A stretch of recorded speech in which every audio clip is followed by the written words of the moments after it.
Joosep, kuidas sa võtaksid oma möödunud hooaja kokku? Ma arvan, et hooaeg oli väga hea. Ma sain Eesti meistrivõistlustel olin kokkuvõttes teine.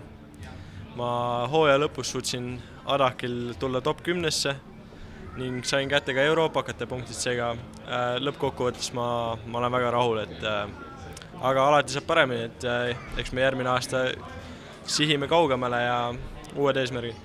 Nagu sa mainisid, siis alati saab paremini, aga mis siis Eesti meistritiitlist puudu jäi?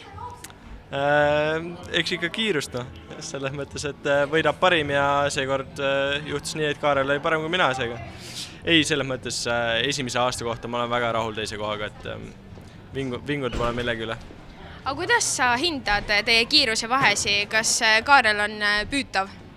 Jaa, kindlasti jaa. Ma arvan, et mul tegelikult kiirus on olemas, lihtsalt pean muude asjadega rohkem vaeva nägema, et paar pisidetaili ja küll me selle tiitli ka ära võtame. No Martin Arumäe pidas siis peo alguses väga pika kõne maha. Milline mõte võib-olla sulle just kõige enam kõrvu jäi? Ma mäletan seda kõne.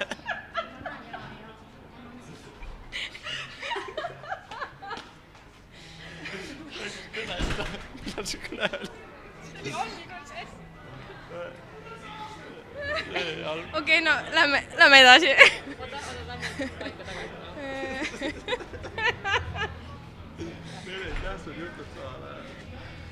Mis tähtsad jutud?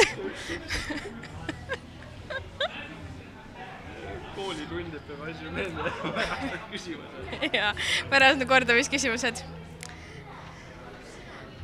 Võib jah? Jah, kaamera on nagu nii käib. Kuidas sulle üldse tänane hooaja lõpetamise pidu meeldib? Minu arust on see väga äge, et Eesti Mootorratta Föderatsioon sükse ürituse ikka korraldab, et on tore, kui sinu vaevade eest sulle ka tasu antaks. Ja teile anti ju vägagi eriline tasu. Martin Arumäe mainis ka, et need medalid, mis te see aasta saite, Eesti meistrivõistluste medalid, et need on väga unikaalsed. Kas on kuidagi erilisem tunne ka? Eks ikka. Kahju oleks olnud sellisest medalist ilma jääda, et kuna see nii unikaalne on, siis ma arvan, et siin 10 aasta pärast on tore meenutada. Millised on üldse uue hooaja plaanid? Mingid eesmärke ma päris välja ei taha öelda, aga eks me sõidame kaasa Eesti meistrivõistlused, Saksa meistrivõistlused ja siis lähemad siis Euroopa meistrivõistlused. Sarjade mõttes on plaan sama, aga eks me pürgime siis kaugemale. Kas on plaanis ka kuskile välismaale laagrisse minna? Jaa, plaanis on siis veebruari algul minna Harri Kullasega siis Lõuna-Prantsusmaale. Teeme seal ühe laagri ja siis eks sealt vaatame edasi. Kes sulle üldse nõuandeid või näpunäiteid jagab? Mu juhendaja on praegu Harri Kullas, kes on mulle siis viimaste aastate jooksul väga palju abiks olnud ja ma arvan, et ma ei oleks nii kaugele ilma temata jõudnud. Aitäh ja soovime sulle uueks hooajaks palju edu! Suur aitäh!